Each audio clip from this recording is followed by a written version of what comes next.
¿El gobierno vasco puede hacer cosas? Claro que puede hacer cosas, ¿no? Porque el gobierno vasco, entre las cosas que hace, y no sale mucho en los medios de comunicaciones, da subvenciones a las empresas para favorecer la contratación temporal. Y da mucho dinero a las empresas para eso. El gobierno vasco sabe, igual que nosotros, que una gran parte de la contratación que se hace es en fraude de ley.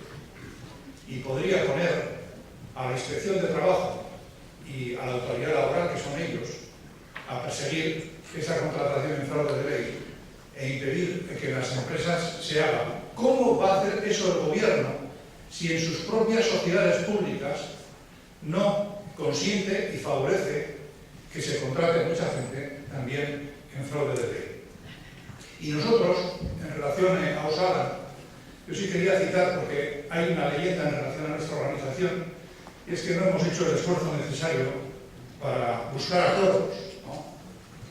Y nosotros, en el año 2014, en conversaciones que tuvimos con el gobierno vasco y con el PNV, en relación con los dos a la vez, quedamos en que nos íbamos a mandar sobre temas concretos, propuestas, nos íbamos a intercambiar documentos. Eso fue antes de que el gobierno decidiese constituir la mesa de diálogo social, y nosotros hicimos los deberes, le mandamos propuestas sobre empleo, le mandamos propuestas sobre formación en el empleo y le mandamos propuestas sobre salud laboral y sobre el papel que Osalan debía jugar en las relaciones laborales para sus labores de inspección y control en relación a lo que estaba pasando en la salud laboral.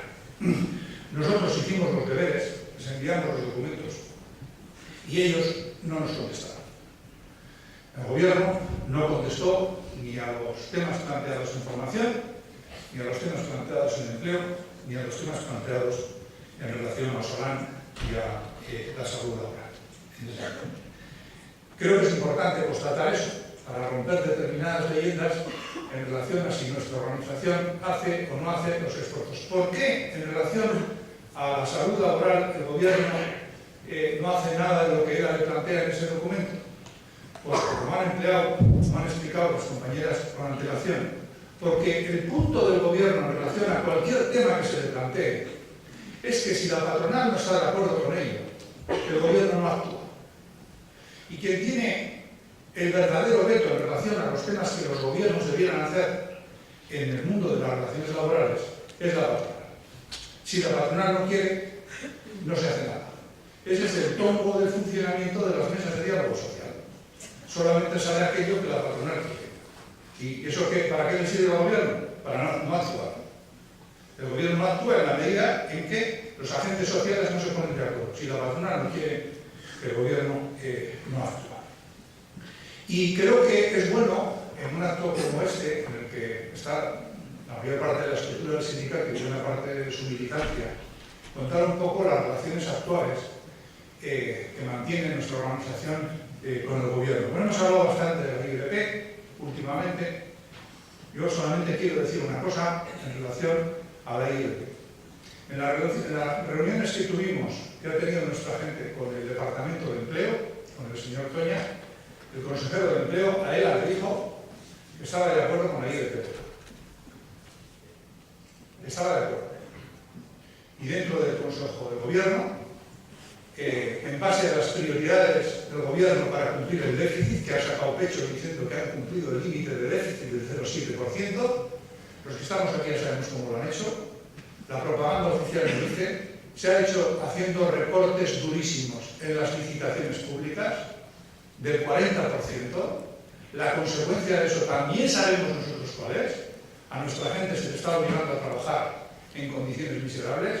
El gobierno favorece esa política en sus ámbitos de responsabilidad, y en el debate interno que tienen dentro del Consejo de Gobierno, el consejero de Hacienda, que es el que controla que el déficit no se le escape, su obsesión de la ortodoxia neoliberal que practica este gobierno, prima sobre las condiciones de trabajo y sobre las licitaciones el cumplimiento del déficit. Y el Lehendakari aprueba la posición que mantiene Gatzagaetxebarria, que es el que controla las cuentas dentro del gobierno. En ese sentido, no es que sea ahora concluir que los departamentos de empleo, cuando hay ortodoxia neoliberal, son un daño colateral de la ortodoxia neoliberal, es lo más razonable que un sindicato como el nuestro debe sacar. Y el siguiente tema, y es reciente, actual y muy preocupante, es en relación a la estatalización de la negociación colectiva. Detrás de esa estatalización, le he planteado la perspectiva de género. Si hacemos un análisis de lo que está pasando en el ámbito del Estado para hurtarnos la capacidad de negociar, para limitar la libertad sindical de las mayorías sindicales vascas, para que podamos elegir dónde y qué negociamos, que es lo que se está decidiendo en Madrid en muchos ámbitos, también vamos a ver una perspectiva de género, porque los sectores que se están estatalizando afectan fundamentalmente, hoy en perspectiva nos van a afectar a todos, pero hoy afectan fundamentalmente a las mujeres. Muchos sectores feminizados son los que se han elegido para el planteamiento de la estatalización. Y nosotros ya sabemos que cuando decimos estatalización estamos diciendo convenios muy malos, condiciones de trabajo muy malas, y eso está siendo apoyado evidentemente por la patronal, está siendo apoyado por el gobierno, en sus licitaciones, en las adjudicaciones, orienta la aplicación de los convenios estatales. 22 años después del año 1994, en el que ante un intento de estatalización el PNV jugó un papel importante y digno para defender que la negociación colectiva residiera aquí, 22 años después, ni siquiera se mantiene esa posición. No es que no se mantenga, sino que el propio gobierno orienta en sus licitaciones que se apliquen los convenios de Estado. Detrás de ellos ya sabemos que hay más precariedad. Lo que queríamos decir es que nosotros, ante una situación que tenemos la obligación de verla en perspectiva, no es lo que hoy tenemos. Creo que las crisis que estamos gestionando ya nos damos cuenta de que no es lo que tienes hoy, es lo que ves que viene, ¿no? No tienes bola de cristal, pero ya ves lo que viene, ¿no? En eso, el sindicato está viendo qué es lo que viene en relación a eso. Y como estamos muy preocupados por lo que viene, y sabemos que detrás de la caída salarial viene una gran pobreza social, le hemos mandado el documento de estatalización que ha elaborado el sindicato a los grupos parlamentarios de Madrid. Se han disuelto las cámaras, López el Breve, ¿no? López el Breve, qué disgusto para el ex Lehendakari López durar tan poco en la presidencia del Congreso, pero mandamos a los grupos parlamentarios de Madrid, hemos mandado a los grupos parlamentarios de Gasteiz, hemos mandado a Usu de Barcos y hemos mandado al Lehendakari. Nos están contestando, Usu de Barcos nos ha contestado que es un problema de agenda, pero que vamos a concretar fechas para poder estar con ella, y nos ha contestado también el Lehendakari. Y el Lehendakari ha dicho que no se va a reunir con nosotros. Nos ha mandado una carta. El 1 de mayo, los que estáis aquí, es el problema de que el 28 de abril, que es San Prudencio, fiesta de mi pueblo, y el 1 de mayo está muy cerca, entonces es muy difícil elegir cosas distintas cuando tienes gente delante a la que le tienes que contar qué coyuntura estamos atravesando para sacar conclusiones de lo que el sindicato tiene que hacer, ¿no?, en relación a esto.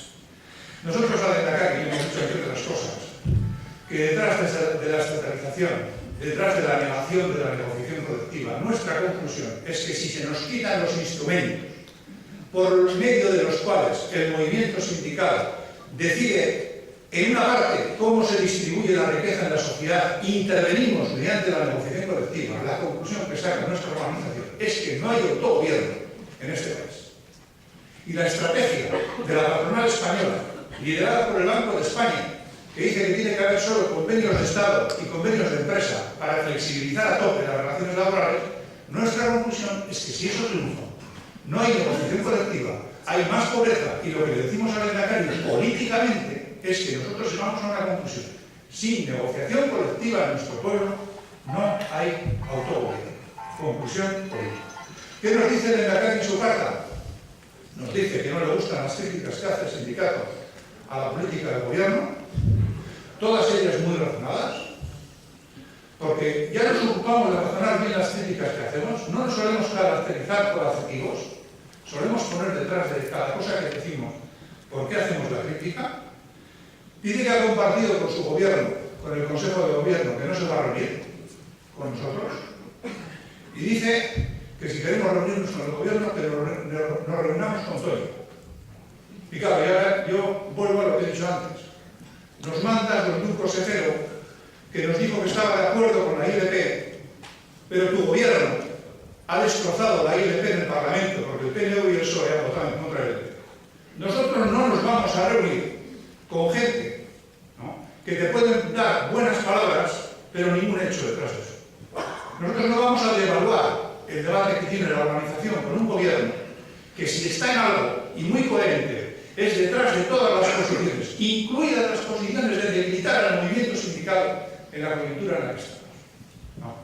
Esa es. Y claro, dice también que el consejero está haciendo muchos esfuerzos para que el diálogo social y la mesa social del diálogo social vaya adelante. Y nos dice que vayamos a la mesa de diálogo social. En el momento en el que Comisiones Obreras de Euskadi suspende su participación porque los grandes acuerdos que han obtenido ni tan siquiera se cumplen, no va a haber un solo contrato de relevo más. Ni un solo contrato de relevo más con el acuerdo que han hecho. El acuerdo que han hecho en la mesa de diálogo social es dar dinero público a los contratos de relevo que ya se van a hacer, ni uno más. No va a haber ni uno más. Casualmente, en el ámbito del Estado, el nuevo secretario general de la UGT hace público, ayer venía en el periódico, que el diálogo social ha servido a los gobiernos y a la patronal y que ha perjudicado al movimiento sindical. Ojalá se consoliden esas posiciones en los sindicatos, porque el diálogo social hoy, en el ámbito vasco del diálogo social hoy, es acompañamiento al gobierno para que haga lo que está haciendo, primera cuestión.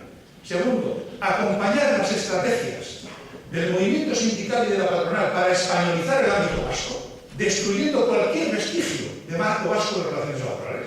Eso es lo que están haciendo. Y tercero, dar dinero a las organizaciones que forman parte de ese ciclo, sindicatos y patronal. Que se nos diga que vayamos a eso en respuesta a una carta con un documento que explica lo que tenemos encima de la mesa y lo que viene, a nosotros nos parece una posición tremendamente antidemocrática la que nos traslada el Lehendakari. Y a partir de ahí, en las conversaciones que también hemos tenido con el gobierno, estamos obligados a contarlo todo, ¿no?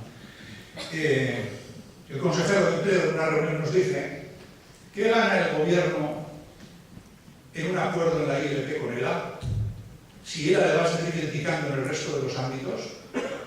Traducido al castellano de Valladolid, ¿eso qué es? Eso es, el gobierno quiere una relación clientelar con las organizaciones. Probablemente las organizaciones necesitadas de dinero público aceptan relaciones clientelares con el gobierno. Nosotros ni lo hemos aceptado ni lo vamos a aceptar. ELA no va a aceptar que una aproximación para un acuerdo en un ámbito parcial conlleve que en el resto de los ámbitos el sindicato tenga que dejar de criticar lo que el gobierno hace. ELA no le ha pedido al gobierno para el acuerdo en la ILP que pare las obras del TAP. ¿Me explico lo que quiero decir? Es muy importante. Querer trincar a las organizaciones en base a acuerdos parciales es de una posición sindicalmente inaceptable, por lo menos para nuestra organización.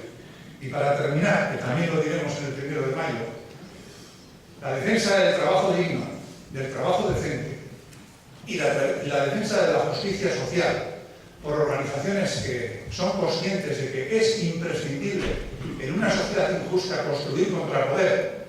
Eso será cualquier cosa. Le podrá gustar o no le podrá gustar a Lehendakari, pero de maximalismos, nada. Eso es pragmatismo puro de la gente que está muy preocupada por las condiciones de vida y de trabajo que se extienden en la sociedad en la que vivimos. Es que